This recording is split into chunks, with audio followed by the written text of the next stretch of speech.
नमस्कार मित्रांनो, मी हेमंत कुमार केळकर. गेल्या काही दिवसांपासून ना चर्चा सुरू आहे.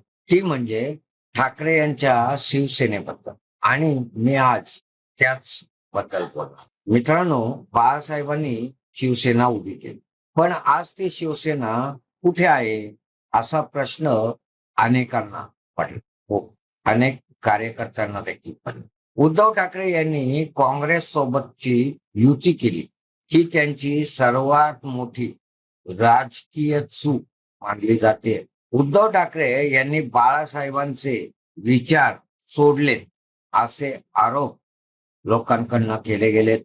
लोक तसं म्हणतायत आणि त्यामुळेच सच्चा शिवसैनिक हा दुखावला गेला आहे आणि म्हणूनच पक्षाची पडझड सुरू आहे असे सूर लोकांच्या तोंडातून आपल्याला ऐकायला मिळतात.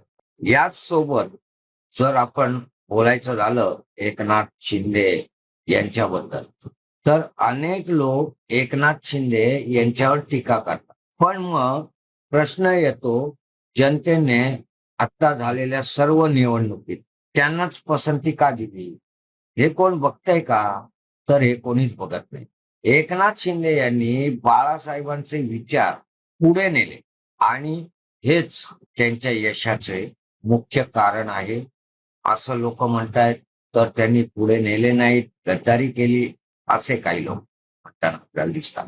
पण दुसरीकडे जर आपण सरासर विचार केला तर दुसरीकडे संजय राऊत यांची जी भाषा आहे ती आक्रमक आहे, परंतु आता लोकांना ती आवडत नाही. संजय राऊत यांच्या वक्तव्यामुळे शिवसेना संपत चालली आहे असं मत आणि खंत सर्वसामान्य कार्यकर्त्यांमध्ये बघायला आपल्याला दिसते किंवा ते आपल्याला बघायला मिळते. पक्षात बरेच लोक नाराज आहेत असंही आपल्याला बघायला मिळतं.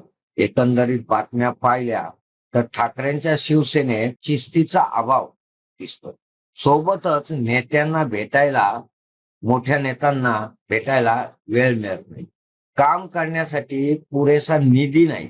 मग विचार करा, काम तरी कसे होणार? संजय राऊत यांच्या वागण्यामुळे लोक पक्षापासून लांब जात आहेत आणि फक्त संजय राऊत यांच्यामुळेच जात आहेत असं चित्र स्पष्टपणे समोर येत आहे. किंवा असं म्हणा, ते उभं केलं जात. बाळासाहेबांचा वारसा सांगणे सोपे आहे, पण त्यांचे विचार जपणे हे खूप कठीण आहे. ते सगळ्यांना जमत.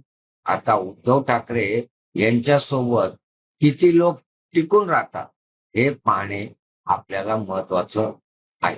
तुम्हाला काय वाटते? उद्धव ठाकरे यांच्या शिवसेनेची ताकद पुन्हा उभी राहील का नाही राहणार? कमेंट करून नक्की सांगा. व्हिडिओ आवडला तर व्हिडिओला लाईक, शेअर करा आणि चॅनल सबस्क्राईब अजून केलं नसेल तर चॅनलला सबस्क्राईब करून आम्हाला जॉईन देखील व्हा. तुर्तास एवढेच. परत भेटू नवीन विषयासह. तेव्हा मी हेमंत कुमार केळकर आपली रजा घेतो. धन्यवाद.